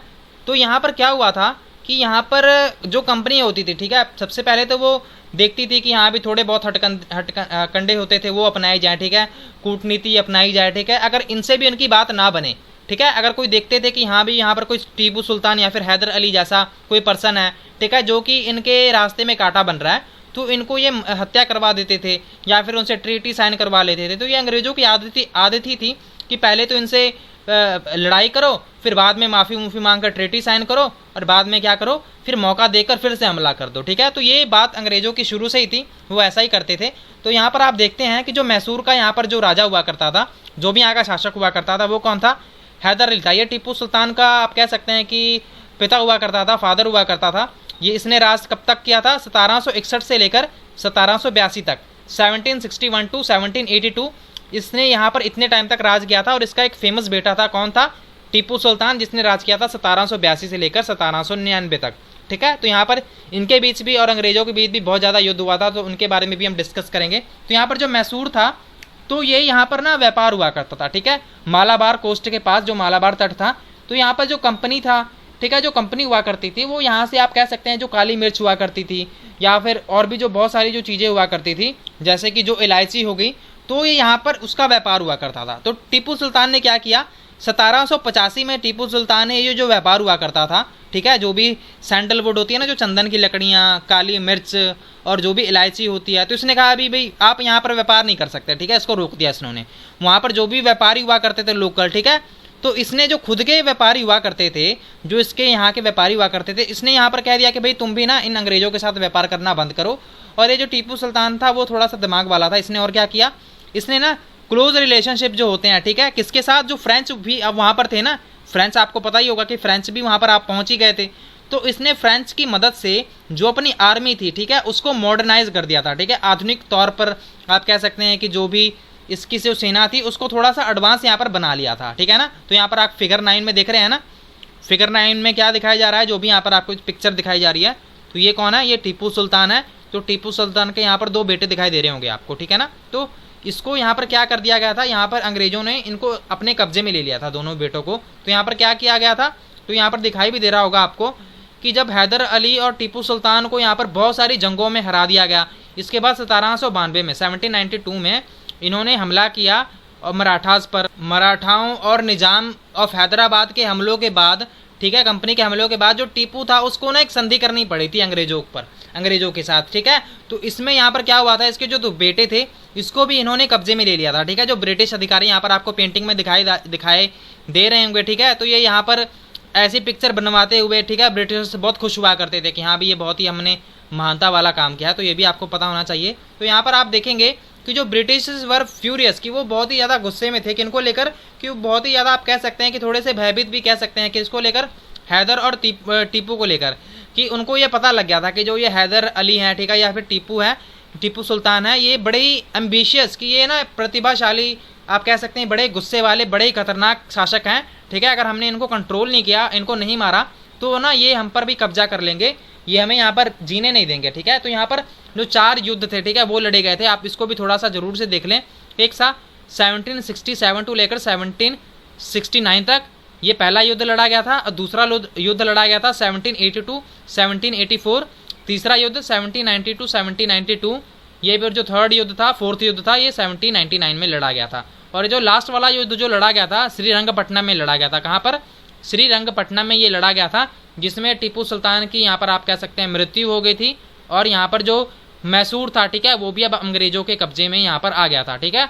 और ये अंग्रेजों के कब्जे में आने के बाद यहाँ पर एक डायनेस्टी हुआ करती थी, वुडेयार्स, ठीक है। वुडेयार्स ने अब यहाँ पर सब्सिडरी अलायंस के अंडर इसको कंक्लूड कर लिया गया था। मतलब ये कि यहाँ पर अब वुडेयार यहाँ पर कोई वंश हुआ करते थे, ठीक है। अब इन्होंने इस पर आप कह सकते हैं कि राज करना शुरू कर दिया था सब्सिडरी अलायंस के अंडर, क्योंकि अब सब्सिडरी अलायंस के अंडर भी तो ब्रिटिश का ही मान लो ना, क्योंकि वहाँ पर जो भी सेना होगी वो तो अंग्रेजों की ही होगी।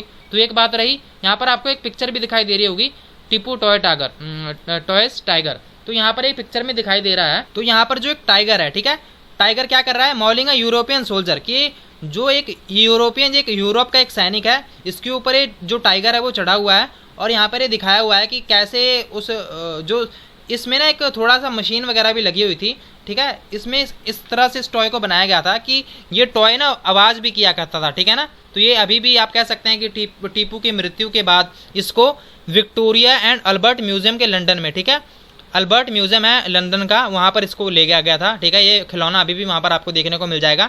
तो ब्रिटिशर्स ने ये 4 मई 1799 को 4 मई 1799 को ये आप कह सकते हैं इसको वहाँ पर ले गए थे, ठीक है, जब टीपू सुल्तान की यहाँ पर मृत्यु हो गई थी। तो यहाँ पर आपको अब हम बात कर लेते हैं लेजेंड ऑफ टीपू सुल्तान की। यहाँ पर काफ़ी आपको कहानियाँ भी देखने को मिलती हैं। तो यहाँ पर एक फेमस कहानी यहाँ पर बताई हुई है कि यहाँ पर एक बार क्या हुआ कि टीपू सुल्तान था ना, यहाँ पर वो एक बार जंगल में गया, ठीक है। तो जंगल में जाते जाते यहाँ पर क्या हुआ कि इसकी जो इसका हथियार था वो गिर गया था, ठीक है ना। ये एक फ्रेंच फ्रेंड के साथ आप कह सकते हैं शिकार पर गया था। तो यहाँ पर एक बार ना क्या हुआ कि यहाँ पर एक टाइगर आ गया, ठीक है। टाइगर आने के बाद इसने ना यहाँ पर उस पर सोचा कि चलो मैं गोली चला देता हूँ, बट इसकी जो बंदूक थी वहाँ पर काम की नहीं और वो ख़राब हो गई, ठीक है। ख़राब होने के बाद क्या हुआ, अब इसने सोचा कि यार चलो मैं ना यहाँ पर एक डैगर था, ठीक है, एक तीखा हथियार होगा, ठीक है। उससे सोचा कि चलो मैं इससे अब टाइगर को मार दूंगा, ठीक है। तो टाइगर तो वहाँ पर उससे अब क्या हुआ कि जब उसके पास कुछ मिला नहीं तो उसने ऐसे ही उसका टाइगर का सामना किया और उसको मार दिया गया, ठीक है। टाइगर को मार दिया और इसको वहाँ पर टाइटल मिल गया, ठीक है, टाइगर ऑफ मैसूर, ठीक है। तभी से इसका नाम कह सकते हैं कि टाइगर ऑफ मैसूर रख दिया गया था। अब हम यहाँ पर बात करेंगे वॉर विद द मराठास, कि मराठा के साथ भी कैसे युद्ध किए गए, इनके बारे में भी हम देख लेते हैं। तो लगभग यहाँ पर 18वीं शताब्दी की बात है, लास्ट के 18वीं शताब्दी में। तो यहाँ पर जो कंपनी हुआ करती थी, तो इन्होंने ना कंपनी को मतलब कह सकते हैं कि जो मराठा की जो पावर थी उसको कुचल कर रख दिया था। तो आपको पता ही है कि जो तीसरी बैटल हुई थी पानीपत की 1761 में, तो यहाँ पर जो मराठा का जो ड्रीम था कि भाई हम राज करेंगे दिल्ली में, ये तहस महस हो गया था, ठीक है। तो इसमें क्या हुआ कि ये ना अलग अलग भागों में बांटे गए, ठीक है, ये अलग अलग भागों में बिखर गए। और इससे क्या हुआ, जैसे कि यहाँ पर आपको बहुत सारे डेंसिटीज जो वंशज हुआ करते थे वो देखने को मिलते हैं, जैसे कि सिंधिया हो गया, होलकर, गायकवाड़, भोंसले, और यहाँ पर ये सारे जो हुआ करते थे ये सारे पेशवा के अंडर यहाँ पर रहा करते थे, ठीक है ना। तो यहाँ पर कॉन्फेडरेसी हुआ क्या करती थी, ये आप कह सकते हैं गठबंधन टाइप का जो होता है ना वो हुआ करता था, ठीक है। जैसे कि उनके अंडर ये सब मिलकर ये लड़ाइयाँ वगैरह लड़ा करते थे। तो यहाँ पर आप अगर मराठा को देखेंगे तो यहाँ पर आपको ये देखने को मिलता है कि इनके साथ भी, मराठाओं के साथ भी बहुत ज़्यादा युद्ध लड़े गए। जैसे कि 1782 में फर्स्ट युद्ध लड़ा गया, 1782 में। तो ये युद्ध लड़ने के बाद क्या हुआ कि एक ट्रीटी साइन की गई, ठीक है, मतलब ये कि इसमें अंग्रेज जीत गए, और इसमें एक साल बाई की एक आप कह सकते हैं संधि थी वो साइन की गई। उसके बाद इसमें आप कह सकते हैं कि इसके बाद दूसरा एंग्लो मराठा युद्ध था वो लड़ा गया 1803 से लेकर 1805 तक ये लड़ा गया, ठीक है। ये भी डिफरेंट फ्रंट पर लड़ा गया। तो इसमें भी यहाँ पर क्या हुआ, ब्रिटिशर्स की जीत हुई और इनको जो उड़ीसा वाला रीजन है और यहाँ पर जो नॉर्थ की जो आप कह सकते हैं जो क्षेत्र हैं यमुना के पास वाले जितने भी आपको मैदान मिल जाते हैं, आगरा के पास वाले और दिल्ली के पास वाले, ये सारे अंग्रेजों के हाथ में आ गए थे, ठीक है। अब लास्ट में यहाँ पर तीसरा युद्ध हुआ, किसके बीच में युद्ध हुआ, एंग्लो मराठा वार। अब ये तीसरा युद्ध हुआ कहाँ, किन किन के बीच में, मतलब कि डेट कौन सी थी वो, 1817 से लेकर 1819 तक, ठीक है। इसमें भी क्या हुआ, जो मराठा थे, ठीक है, इन पर बहुत ज़्यादा आप कह सकते हैं कि इनको अच्छी तरह से यहाँ पर हरा दिया गया। अब हराने के बाद यहाँ पर जो पेशवा हुआ करते थे, पेशवा को यहाँ पर रिमूव कर दिया गया और यहाँ पर इनको बिठूर में यहाँ पर भागना पड़ गया था, ठीक है। कानपुर में आप एक जगह है और यहाँ पर इनको कह दिया गया कि हाँ अभी आपको हम पेंशन दे दिया करेंगे। तो ऐसे यहाँ पर इन्होंने बात कही थी अंग्रेजों ने। अब यहाँ पर क्या हुआ, तो यहाँ पर अब कंपनी के पास कह सकते हैं कि जो साउथ के जो विंध्या वाले जो रीजन है, इस पर कंपनी ने पूरा अच्छी तरह से यहाँ पर कंट्रोल गेन हासिल कर लिया था। अब हम बात करते हैं क्लेम ऑफ पैरामाउंटेंसी। अब ये क्या हुआ करता था, क्लेम ऑफ पैरामाउंटेंसी। तो यहाँ पर आपको एक पिक्चर भी दिखाई दे रही होगी लॉर्ड हेस्टिंग की, और यहाँ पर आपको एक पिक्चर दिखाई दे रही होगी अ क्वीन ऑफ किट्टूर, ठीक है, कर्नाटका की हुआ करती थी। तो यहाँ पर इसका मतलब है क्लेम ऑफ पैरामाउंटेंसी का, कि मतलब सर्वोच्चता का अधिकार। मतलब ये कि जो ब्रिटिशर्स हुआ करते थे खुद को बहुत ही ज़्यादा सुप्रीम मानने लग गए कि भाई हमारे इस पर भारत पर पूरा अधिकार है, अगर हम इसकी सुरक्षा चाहते हैं, अगर हम इंडियंस को गाइड करेंगे तभी ये यहाँ पर आप कह सकते हैं कि सभी चीज़ें अच्छी तरह होंगी। तो यहाँ पर 19वीं शताब्दी के शुरुआत में क्या हुआ कि यहाँ पर 1813 से लेकर 1823 की बात है। तो यहाँ पर कौन हुआ करता था, लॉर्ड हेस्टिंग यहाँ का गवर्नर जनरल हुआ करता था, ठीक है, उस टाइम पर। तो इन्होंने भी ऐसे ही कह दिया करते थे कि यहाँ पर डरा धमका कर जो भी यहाँ पर इनको जगह मिलती थी इसको अपने कब्जे में ले लिया करते थे। बट यहाँ पर आपको एक जो यहाँ पर पिक्चर दिखाई दे रही थी ना, क्वीन ऑफ किट्टूर, तो इन्होंने यहाँ पर ये जो चैलेंज था ये इन्होंने यहाँ पर इसका कह सकते हैं कि इसको एक्सेप्ट किया। रानी चन्नम्मा नाम इनका हुआ करता था और इन्होंने ना ब्रिटिशर्स के साथ लड़ाई लड़नी शुरू कर दी थी। इन्होंने आंदोलन छेड़ दिया जो भी अंग्रेज होते थे उनके खिलाफ, और इनको 1824 में इनको गिरफ्तार कर लिया गया और 1829 में 1829 में इनकी मृत्यु हो गई थी, ठीक है ना। तो यहाँ पर एक बात रही, और यहाँ पर आपको देखने को मिलता है ये सारी बातें आपको ब्रिटिशर्स के नोटबुक से यहाँ पर पता लगती हैं। और यहाँ पर एक और यहाँ पर हुआ करती थी एक चौकीदार ऑफ संगौली, ठीक है, किट्टूर की। तो इन्होंने भी इसका जो आप कह सकते हैं गुस्सा जारी रखा था। इन्होंने यहाँ पर जो ब्रिटिशर्स के जो भी अभिलेख हुआ करते थे इन्होंने भी काफ़ी यहाँ पर तबाही मचाई थी। तो इन्होंने भी ब्रिटिशर्स के खिलाफ जंग यहाँ पर छेड़ दी थी, ठीक है ना। तो ये एक बात रही है। यहाँ पर अब हम देख लेते हैं कि 1830 में क्या हुआ। 1830 में जो ईस्ट इंडिया कंपनी थी, ठीक है, उसको बड़ी टेंशन होने लग गई थी, किसकी, रशिया की। अब रशिया की क्यों टेंशन होने लग गई उनको, क्योंकि अब उनको पता लग गया था कि जो रशिया है वो ना धीरे धीरे एक्सपैंड करता जा रहा है, ठीक है, कि एशिया में धीरे धीरे उन्होंने सोचा कि शायद अब इंडिया में ना आ जाएं, तो ठीक है, नॉर्थ वेस्ट वाले साइड से। तो इनको अब थोड़ा सा बहुत ही ज़्यादा डर लगने लग गया था। अब डर लगने के कारण क्या हुआ, अब इन्होंने सोचा कि भाई हमें ना अब नॉर्थ वेस्टर्न वाली जो साइड है अब उस पर थोड़ा सा कंट्रोल करना पड़ेगा, ठीक है ना। नॉर्थ वेस्टर्न वाली जो साइड है, ठीक है, आपको पता है ये वाली जो साइड थी, तो यहाँ पर जो हुआ करती थी, ठीक है ना, ठीक है, यहाँ पर आपको पता ही है। तो ये वाली जो साइड हुआ करती थी, इस वाली साइड में आपको पता है पंजाब, जो भी यहाँ पर आपको जो जम्मू कश्मीर वाली साइड है, ठीक है, नॉर्थ वेस्टर्न वाली साइड अफगानिस्तान से होते हुए। तो इन्होंने सोचा कि भाई हमें यहाँ पर ना अब क्या करना पड़ेगा, थोड़ा सा अपनी जो शक्ति है उसको बढ़ाना पड़ेगा। तो इन्होंने अफगानिस्तान में भी यहाँ पर काफ़ी जंगें लड़ी, ठीक है, 1838 से लेकर 1842 तक, ठीक है, 1838 टू 1842 तक यहाँ पर इन्होंने जंगें लड़ी। और यहाँ पर जो कंपनी का जो रूल था इसको भी यहाँ पर स्थापित करने की कोशिश की। और यहाँ पर जो सिंध था इसको भी 1843 में 1843 में कब्जे में ले लिया गया। और पंजाब को भी यहाँ पर इन्होंने सोचा कि भी इसको भी कब्जे में ले लेते हैं। बट यहाँ पर उस टाइम पर महाराजा रणजीत सिंह जी हुआ करते थे, तो उनको भी उनके लिए भी ये काम करना ना बड़ा ही मुश्किल काम था, ठीक है, क्योंकि उनके होते हुए तो ये कुछ कर नहीं पाएंगे। बट उनकी आप कह सकते हैं कि मृत्यु के बाद ही वो कामयाब हो पाए थे, ठीक है। तो 1839 में उनकी मृत्यु हो गई थी। और यहाँ पर दो आप कह सकते हैं जंगें लड़ी गई थी सिख किंगडम के खिलाफ। तो यहाँ पर 1849 में जो पंजाब था उसको भी इन्होंने अपने कब्जे में ले लिया था, इसका भी विस्तार इन्होंने कर दिया था। अब देख लेते हैं द डॉक्ट्राइन ऑफ लैप्स कि अब डॉक्ट्राइन ऑफ लैप्स क्या हुआ करता था, तो इसके बारे में भी डिस्कशन कर लेते हैं। तो यहाँ पर डॉक्ट्राइन ऑफ लैप्स के अंडर ये था कि अगर उनको लगता था कि कोई यहाँ पर जो राजा है, ठीक है, उसका वहाँ पर कोई उसका उत्तराधिकारी है नहीं, ठीक है, कि अगर उनका कोई यहाँ पर बेटा है नहीं, ठीक है, जो राज करने वाला है, जैसे कि वो नेचुरल बर्थ होना चाहिए, ठीक है, वो उन दोनों का बेटा होना चाहिए, ठीक है, कि ना गोद लिया हुआ नहीं होना चाहिए, ठीक है। झांसी के रानी में के भी टाइम में यही प्रॉब्लम थी कि उन्होंने इनकार कर दिया कि भाई हम आपके भाई बेटे को मानते नहीं हैं। तो इसलिए फिर ये जो विद्रोह था 1857 वाला वो आपको देखने को मिलता है। तो यहाँ पर जो डॉक्ट्राइन ऑफ लैप्स था, ठीक है, आप इसमें देखने को आपको ये भी पता होना चाहिए कि जो लॉर्ड डलहौजी था, ठीक है, गवर्नर जनरल, ठीक है, था कब से कब तक 1848 से लेकर 1856 तक इसका जो था राज था। तो डॉक्ट्राइन ऑफ लैप्स इसके द्वारा ही चलाया गया था, ठीक है, doctrine of lapse Lord Dalhousie के द्वारा ही चलाया गया था। तो आपको ये पता होना चाहिए। तो ये काफ़ी बार पूछ भी लेता है। तो यहाँ पर क्या हुआ करता था, हमने वो देख ही लिया कि यहाँ पर जो भी इनको लगता था कि हाँ भी ये जो राजा है यहाँ पर है नहीं, या फिर उसके जो राजा के मरने के बाद जो उसका कोई उत्तराधिकारी है नहीं, कोई मेल चाइल्ड है नहीं, तो इसको अपने कब्जे में ले लेते थे। और ये भी काफ़ी बार क्वेश्चन पूछा जाता है कि सबसे पहला राज्य कौन था कि डॉक्ट्राइन ऑफ लैप्स में उसको शामिल कर लिया गया था, ठीक है, ये नीति अपनाकर उसको अपने राज्य में विस्तार कर लिया गया था अंग्रेजों के द्वारा। तो वो सबसे पहला राज्य था सतारा, ठीक है। सतारा आपको देखने को मिल जाता है महाराष्ट्र में, ठीक है ना, महाराष्ट्र में ये आपको देखने को मिलता है। महाराष्ट्र के बाद आप कह सकते हैं कि 2 साल का गैप हुआ संबलपुर में, ठीक है, संबलपुर में 1850 में इसको अपने कब्जे में ले लिया गया था। फिर बाद में आपको देखने को मिलता है उदयपुर को भी फिर 1852 में इसको अपने कब्जे में ले लिया गया था, किसके अंडर, डॉक्ट्राइन ऑफ लैप्स के अंडर, इन्हीं अंग्रेजों के द्वारा। फिर बाद में 1 साल का गैप हुआ नागपुर में 1853 को, फिर बाद में झांसी को भी, ठीक है। आपको पता है ना कि यहाँ भी जो भी वहाँ पर हुआ करते थे राजा और रानी लक्ष्मीबाई, ठीक है, जो भी उनका उत्तराधिकारी था उन्होंने शायद गोद लिया था, उनको मानने से इनकार कर दिया और इनको अपने कब्जे में ले लिया, ठीक है, उस जो वहाँ का रास्ता।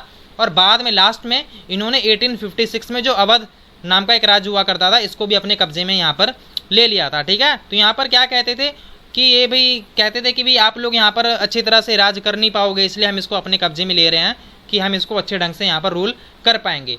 तो यहाँ पर आपको एक और बात देखने को मिलती है कि अवध के बारे में जो इन्होंने कही थी, ठीक है, अवध के बारे में ये क्या कहते थे कि जो भी यहाँ पर आपको जो लोग देखने को मिलते हैं, ठीक है, क्योंकि यहाँ पर मिस गवर्नमेंट की गई है, मतलब ये कि यहाँ पर जो यहाँ पर राजा हैं, ठीक है, जो भी यहाँ पर शासक हैं वो इसको अच्छे ढंग से चला नहीं रहे हैं, ठीक है। तो अच्छे ढंग से जो भी यहाँ के नवाब हैं उनको न चलाने की वजह से हम इसको अपने राज्य में अवध को मिला रहे हैं, किनके द्वारा, अंग्रेजों के द्वारा। तो ये बात ना वहाँ के जो लोग हुआ करते थे उनको बहुत ही बुरी लगी, ठीक है, जो यहाँ पर आप कह सकते हैं कि जो यहाँ पर जो राजा थे, ठीक है, जो नवाब थे उनको भी बहुत बुरा लगा। और ये भी बात है कि यहाँ भी 1857 के विद्रोह में ये भी बहुत ही इंपॉर्टेंट कारण था। तो इसके बारे में भी हम बड़े डिटेल में डिस्कस करेंगे जब वो हमारा लेसन आएगा।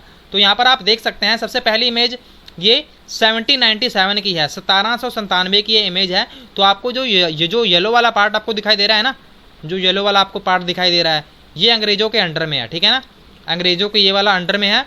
बट आप अगर ये वाला इमेज देखें, ठीक है, जो 2nd नंबर की ये वाली जो इमेज है, यहाँ पर ये 8040 की इमेज है, ठीक है।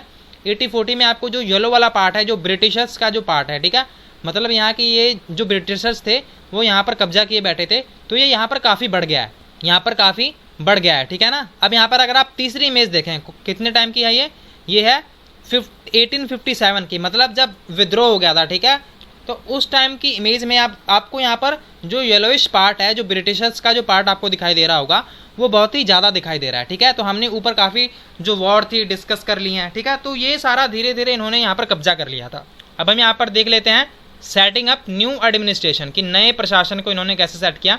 तब इसके बाद अब आ गया वैरन हेस्टिंग, ठीक है। वैरन हेस्टिंग भी गवर्नर जनरल हुआ करता था, ये सबसे पहले आया था, ठीक है। 1773 से लेकर 1785 तक इसने क्या किया था, इसने आप कह सकते हैं कि गवर्न किया था यहाँ पर भारत में। तो जब ये यहाँ पर आया, ठीक है, तो यहाँ पर इसने ना आप कह सकते हैं कि जो एक्सपेंशनिज्म की जो बात है, इसने इसको बड़े ही ज़ोरों शोरों से इसने बढ़ाया। मतलब ये कि उस टाइम पर आप देखेंगे तो जो बंगाल में 3 प्रेसिडेंसी हुआ करती थी, कौन कौन सी, मद्रास, बॉम्बे और बंगाल, ठीक है। तो यहाँ पर ये प्रेसिडेंसी यहाँ पर हुआ करती थी, और इसको भी आप कह सकते हैं कि यहाँ पर आपको हर जगह पर गवर्नर देखने को मिल जाते हैं, ठीक है। यहाँ पर तीनों जगह आपको यहाँ पर गवर्नर देखने को मिलेंगे।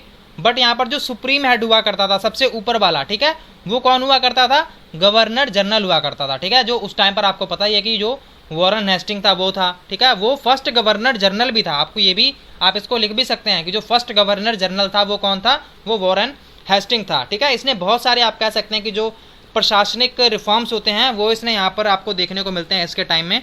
और यहाँ पर 1772 में 1772 में इसने एक नया ही सिस्टम यहाँ पर कह सकते हैं कि ये लागू करवाया था। जैसे कि आप कह सकते हैं कि जो अदालतें होती हैं ना, वो सबसे पहले इसको यहाँ पर इसके द्वारा ही यहाँ पर बनवाया गया था, लागू करवाया गया था। जैसे कि एक क्रिमिनल कोर्ट हुआ करता था, ठीक है, जहाँ पर फौजदारी अदालत होती है, और एक यहाँ पर सिविल कोर्ट हुआ करता था, ठीक है। अब हम आपको ये पता होना चाहिए कि हमने पॉलिटी में ऑलरेडी डिस्कस किया हुआ है कि क्रिमिनल कोर्ट क्या होता है, सिविल कोर्ट क्या होता है, ठीक है। तो हमने वैसे आपको पता ही है कि क्रिमिनल जो क्राइम होता है वो कौन सा होता है, सिविल कोर्ट में आपको कौन से जो क्राइम होते हैं वो उनको देखा जाता है, ठीक है ना। और यहाँ पर जो मौलवी और हिंदू पंडित हुआ करते थे, इनको भी यहाँ पर रखा गया था कि जो भी यहाँ पर जो कानून होंगे, ठीक है, उनको यहाँ पर बताने के लिए लोगों को यहाँ पर रखा जाता था। तो यहाँ पर जो भी यहाँ पर आपको देखने को मिलते हैं, जो भी क्रिमिनल कोर्ट्स हुआ करते थे, उनको काजी या मुफ्ती के अंडर यहाँ पर रखा जाता था, जो कि कलेक्टर के अंडर हुआ करते थे। कलेक्टर आपको पता ही है, जो टैक्स इकट्ठा किया करते थे। और यहाँ पर आपको एक और बात पता देखने को मिलेगी कि इम्पीचमेंट क्या हुआ क्या करता था, ठीक है। इम्पीचमेंट, महाभियोग क्या हुआ करता था, महाअभियोग। जैसे कि अगर आप प्रेजेंट में देखें कि जो प्रेसिडेंट होते हैं भारत के, अगर उनको यहाँ से निकालना हो, ठीक है, कि उनको अगर उनकी कुर्सी से निकालना हो तो महाअभियोग चलाया जाता है। तो ये इम्पीचमेंट हुआ करता था। ये एक ऐसा ट्रायल हुआ करता था कि यहाँ पर इंग्लैंड में कि अगर आपको पाया गया कि आपने जो काम है वो अच्छे ढंग से किया नहीं है, तो आपको वहाँ से उस ड्यूटी से, आपको उस जॉब से निकाल दिया जाएगा। तो उसको इम्पीचमेंट कहा जाता था। अब हम यहाँ पर देख लेते हैं काजी कौन हुआ करते थे। काजी जज को कहा करते थे। और मुफ्ती कौन हुआ करते थे, a jurist of the Muslim community, कि जो भी यहाँ पर आपको जो मुस्लिम कम्युनिटी के जूरिस्ट हुआ करते थे, जो कि आप कह सकते हैं कि जो लॉ को इंटरप्रेट करने का काम, ठीक है, वो उसका काम ये यहाँ पर किया करते थे। जो यहाँ पर वॉरेन हेस्टिंग हुआ करते थे, आप कह सकते हैं कि 1785 में इन पर भी आप कह सकते हैं कि महाअभियोग का यहाँ पर इम्पीचमेंट का यहाँ पर इन पर इल्ज़ाम लगाया गया था कि आपने जो यहाँ पर ड्यूटी किया है वो अच्छे से की नहीं है। तो यहाँ पर आपको एक मेन बात यहाँ पर देखने को मिलती है कि यहाँ पर जो ब्राह्मण पंडित हुआ करते थे, ठीक है, अगर यहाँ पर किसी को कोई सज़ा देनी है तो ये क्या करते थे कि अलग अलग लोगों को लिए अलग अलग लोगों के लिए ये अलग अलग सज़ाएं दिया करते थे, ठीक है। मतलब ये कि ये किसी और पर्सन के लिए अलग सज़ा बता देते थे और किसी और के लिए कोई अलग ही नियम कानून बना देते थे। तो ये अंग्रेज़ों को ये बात थोड़ी सी पता लगी, तो उन्होंने क्या किया, उन्होंने ना, इनको लगा कि यार ये ना बात थोड़ी सी गलत है, तो इन्होंने क्या किया, इन्होंने एक धर्मशास्त्र क्या होता है कि Sanskrit text prescribing social rules and codes of behaviour compose from 500 BC onwards, की एक धर्मशास्त्र से आप कह सकते हैं कि जो यहाँ पर जो ब्राह्मण हुआ करते थे वो धर्मशास्त्र में जो कानून हुआ होते थे ना, उनको ही इंटरप्रेट कर दिया करते थे, ठीक है, कि लोगों के हिसाब से उसको अलग अलग तरीके से समझाया करते थे। बट इसमें यूनिफॉर्मिटी, ठीक है, समानता लाने के लिए 1775 में, ठीक है, 1775 में जो 11 पंडित थे उनको यहाँ पर बैठाया गया और यहाँ पर कहा गया कि भाई आप ना सभी मिलकर भी कानून यहाँ पर बनाइए, ठीक है। तो यहाँ पर इनको आप कह सकते हैं कि जो NB हालहेड यहाँ पर नाम के पर्सन थे, ठीक है, इनको इन्होंने जो भी यहाँ पर जो 11 पंडित थे इनके द्वारा जो भी कानून बनाए गए, इनको इन्होंने ट्रांसलेट किया। मतलब ये कि ऐसे कानून बनाए गए जिसमें इनके धर्म का भी दूसरा ना होता हो, हानि ना पहुँचती हो, ठीक है। तो इन्होंने ऐसे कानून बनाए और यहाँ पर आपको 1778 में, ठीक है, 1778 में 1778 में यहाँ पर जो मुस्लिम लॉ था इसको भी यहाँ पर आप कह सकते हैं कंपाइल किया गया, ठीक है, यूरोपियन जजों के बेनिफिट्स के लिए, ठीक है, क्योंकि इनको समस्या आने लग गई थी, ठीक है, क्योंकि इनको जजमेंट में करने में बहुत ज़्यादा प्रॉब्लम आती थी। कोई कहता था कि इनके साथ ऐसा करना चाहिए, कोई कहता था अभी यहाँ भी इन पर ये रूल लागू होता है। तो सभी के यूनिफॉर्मिटी के लिए इन्होंने एक अलग से एक आप कह सकते हैं रूल्स बना दिए थे, ठीक है। ये सभी किसके अंडर हुआ था, जो रेगुलेटिंग एक्ट है, ठीक है, आप इसको भी याद कर लें या फिर लिख लें, रेगुलेटिंग एक्ट ऑफ 1773 का जो था, ठीक है, यहाँ पर इसी के अंडर आप कह सकते हैं कि एक नया सुप्रीम कोर्ट था, उसकी भी स्थापना की गई थी। और यहाँ पर एक कोर्ट ऑफ अपील, ठीक है, जहाँ पर आप अपील दायर कर सकते हैं, सदर निजामत अदालत जिसे कहा जाता था हिंदी में, ये कलकत्ता में सेट की गई थी।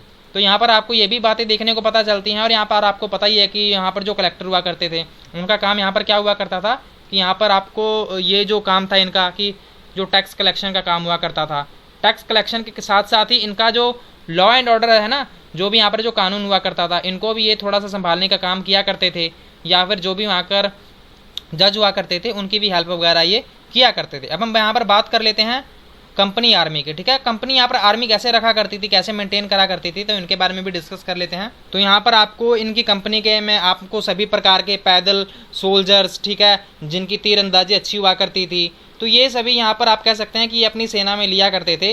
और यहाँ पर इन्होंने 18वीं शताब्दी में जो मुगल के जो सक्सेसर हुआ करते थे, ठीक है, अवध और बनारस में, ठीक है, ये भी यहाँ पर आप देख सकते हैं कि जो भी पीजेंट हुआ करते थे आर्मी में, इनको यहाँ पर इनको भर्ती कर दिया जाता था और इनको यहाँ पर सिखाया जाता था। तो ईस्ट इंडिया कंपनी ने भी आप कह सकते हैं कि इसी तरह का मेथड अपनाया जैसे कि जो मुगल हुआ करते थे वो अपनाया करते थे।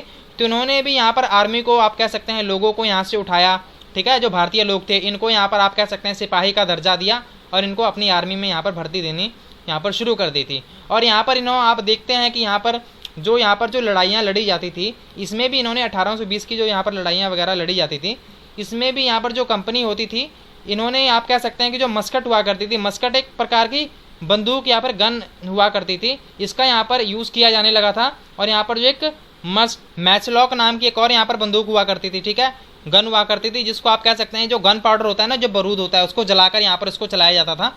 तो इन सभी का यहाँ पर जो कंपनी हुआ करती थी, इनका इस्तेमाल ये करवाया करती थी, ठीक है, किनके द्वारा, जो भारतीय यहाँ पर आपको सैनिक देखने को मिलते हैं। और 19वीं शताब्दी में क्या हुआ, 19वीं शताब्दी में यहाँ पर आपको जो अंग्रेज देखने को मिलते हैं, इन्होंने धीरे धीरे जो सेना थी इनमें यूनिफॉर्मिटी लानी यहाँ पर शुरू कर दी।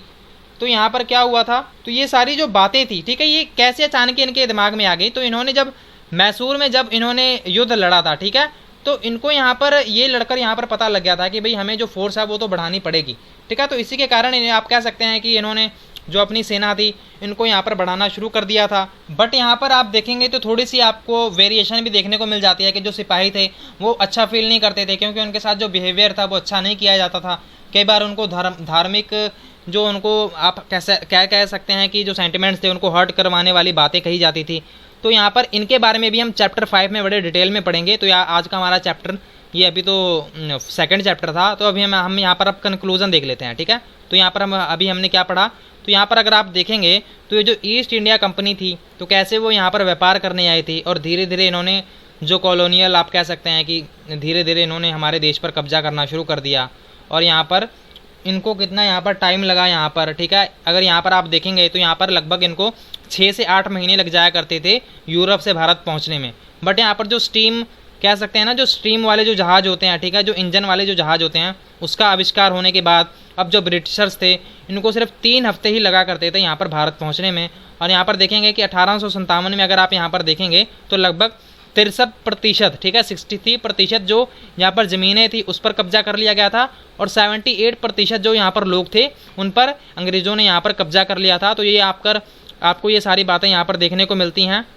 तो ये हमारा चैप्टर था। अब हम यहाँ पर देख लेते हैं कि यहाँ पर एक बात रही कि जो slave of trade off south Africa की जो यहाँ पर जो गुलाम हुआ करते थे उनका व्यापार भी यहाँ पर किया जाता था, ठीक है, कहाँ पर, अब साउथ अफ्रीका में। तो साउथ अफ्रीका से ही तो सारे लोग आए थे ना, क्योंकि यहाँ पर अगर आप वास्को डी गामा को भी देखो तो केप ऑफ गुड हॉक से ही होकर तो यहाँ पर आया था सूरत में, जो भी आप कह सकते हैं कि कैलिकट में आया था।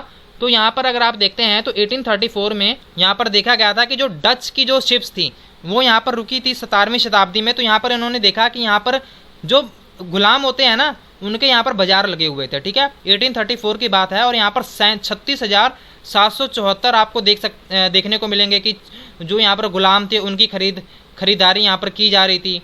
और यहाँ पर एक विजिटर था 1824 में, वो यहाँ पर क्या बताता है, उसने यहाँ पर देखा कि जो यहाँ पर महिलाएं थी और इसके यहाँ पर 3 बच्चे थे। ये एग्जाम में नहीं आएगा, मैं बस आपको वैसे बता रहा हूँ कि ये वहाँ पर बात क्या हुआ करती थी वहाँ पर, कि यहाँ पर एक महिला हुआ करती थी, इसके 3 बच्चे थे और यहाँ पर जो अलग अलग खरीदार थे इनको खरीद कर यहाँ पर ले गए थे। और जो उसकी माँ थी, ठीक है, फिर उस टाइम पर जो कंडीशन थी वो बहुत ही पिटिएबल थी, बहुत ही थोड़ा सा देखने में भी और ही लग रहा हुआ, क्योंकि उसकी जो माँ थी वो रोने लग गए थे, क्योंकि जो उसको 3 बच्चे थे वो किसी और के घर बेच दिए गए थे, ठीक है ना। तो मतलब कहने का ये है कि उस टाइम पर जो इंसानों को भी बेचा खरीदा जाता था गुलाम के रूप में। तो ये हमारा चैप्टर था। आपको ये हमारा चैप्टर कैसा लगा आप हमें कमेंट करके ज़रूर बताएं। अगर आपको ये सेशन अच्छा लगा हो तो इसे लाइक कर लें, अपने दोस्तों के साथ शेयर कर लें, और अगर आपने हमारे चैनल को सब्सक्राइब नहीं किया है तो हमारे चैनल को सब्सक्राइब भी कर लें। Thank you so much for watching. God bless you all.